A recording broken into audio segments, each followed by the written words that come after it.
As a former entertainment executive, having a baby at 40 really changed my life. As moms, we have to redefine, reinvent, and somehow find balance. I present to you Brand Mom.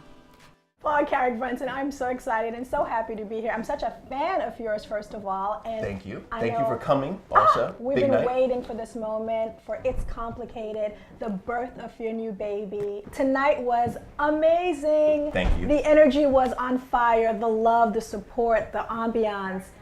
But for you, was it everything you expected or not? Yeah, you know, that's a great question. I've learned now, as a result of working with Oprah, that I actually don't have expectation when I walk in. I don't. I work my ass off. Right? And then I surrender to whatever comes. When you talked about brand Black Love. Yes. That just like resonated with me. That is like one of the brands that so inconsistent. When we see it, we feel it. It's sometimes positive, but usually not positive. It mostly not positive. Yeah. What I would challenge all of your viewers to do is Google Black Love. Yeah. And then Google love, and then maybe Google white love, Asian love, and look at the imagery that comes up when you see Black Love. It is disgusting, it's hideous, and I think that if we have more positive content around Black Love, we'll see that change. Being married and dating. Married and dating. What does that look like? Because I know for my husband and I, having 2 kids, eking out a date night sometimes, maybe it's once a month, it used to be once a week. How do you keep it fresh? Right. In being married. How do you keep it hot? Yeah, you do everything with no clothes on. Try that. Okay. Everything with no clothes on. You know what? My wife hit me with this once, and this is crazy. Is that well? To me, it was crazy.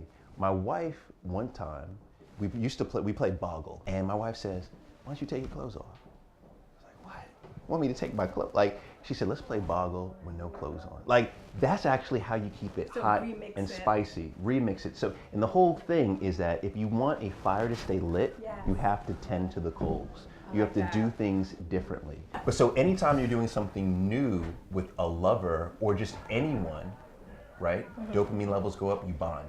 Good luck. Okay, so that's the keeping refreshed for the married folks. Right. What about the single folks, the single mamas out there? Dating. Yeah. It's not easy. Finding the right person or even just getting that first date. Right. I absolutely agree. You know, in my book, I have a chapter called They Ain't Your Kids. Okay. And really what that's about is it's about single parents dating. We know that 1/3 of all daters right now have children. And what's interesting is that a lot of people list as their number one non-starter. So the thing that they don't want in a spouse is actually children. Children, really? My brother was somewhat the same way, right? He said, you know what? I don't want to date anyone with kids because I have this lifestyle, A, B, and C. You know, my brother was just married last month. Right. And he married a woman that has a child. See, so you just be open. Yeah, so you have to be open. You have to realize that love comes in unexpected packages. I agree with that. I agree with that. When I put this question on Facebook that I was talking to you, a lot of women responded and said, I want them to talk about full-figured women, overweight women. Okay. You know, searching or seeking or wanting to be loved. Sure. Do you address that in the book? And It's Complicated? We talk about that. And here's the interesting thing is that oftentimes we feel that overweight women have the most difficult time in the dating scene. And I actually say it's short men. Okay. Here's the thing in terms of if you are overweight. One thing is that you have to be in love with you, right? And part of being in love with you is not just you being in love with your self-image. Yeah. You have to be in love with being healthy. The next thing is that we have to understand that attraction is very physical, right? It's about sound, it's about body movement, it's about odor, right? It's about some of these things, but it is very physical. So what are all the things that you can do to look sexy? What I always say to a woman who's overweight, or full-figured or whatever, is that a man typically determines sexiness based on the golden mean. So Karen, have you ever heard of the golden mean? I have not. Can I show you? Please do. All right, you'd have to stand up. Okay. All right, so here's the thing. So you're standing up, right? Okay. So men determine sexiness based on the golden mean, right? What that is that's the differential between your waist and your hips. So here's the thing. Here's the thing.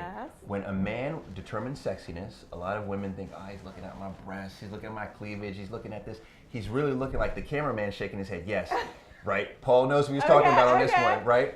He looks at the waist, and he looks at the difference between your waist and your hips. Okay. If it is 70% or less, that means sexy. That's the reason why men go crazy for Serena Williams, right? Because she's like at 50%. Wow. Right? So you think about what's the difference between your waist and your hips. That is the key. That's the golden mean. So, I mean, you guys got Spanx, you got belts, you got all kinds of things. Yeah, so that's the thing. That's really how you project strong sexiness. Own. Yes. Lovetown, USA. What's up? How does that feel? Wow, like the biggest blessing ever. You know, what's interesting is that when Oprah, well, I should say, when the Oprah Winfrey Network came to me, right, Oprah was not supposed to be part of the show. Okay. And so the fact that Oprah was a part of the show doesn't get any bigger than that. You're like on cloud, what, 15? Like, yeah, cloud 1500. It's Complicated is the book. But it doesn't have to be. It doesn't have to be. But let me ask you, complete the sentence. It's complicated because? Because we believe it is, and our belief is our reality. Amen to that. I don't have a follow-up. You don't, yeah, it is. Paul Carrick Brunson, Thank you very the much. matchmaker. Thank you. Thank you so much for this. Thank you for having me. I just really feel like this is good luck. And this is good energy. Chic Rebellion TV. Woo woo! Say it again. Say it again. Chic Rebellion TV, awesome. This is the future right This here. is the This future. is the future. This is Thank the you future. so much for Thank this. you for having me. Thank you.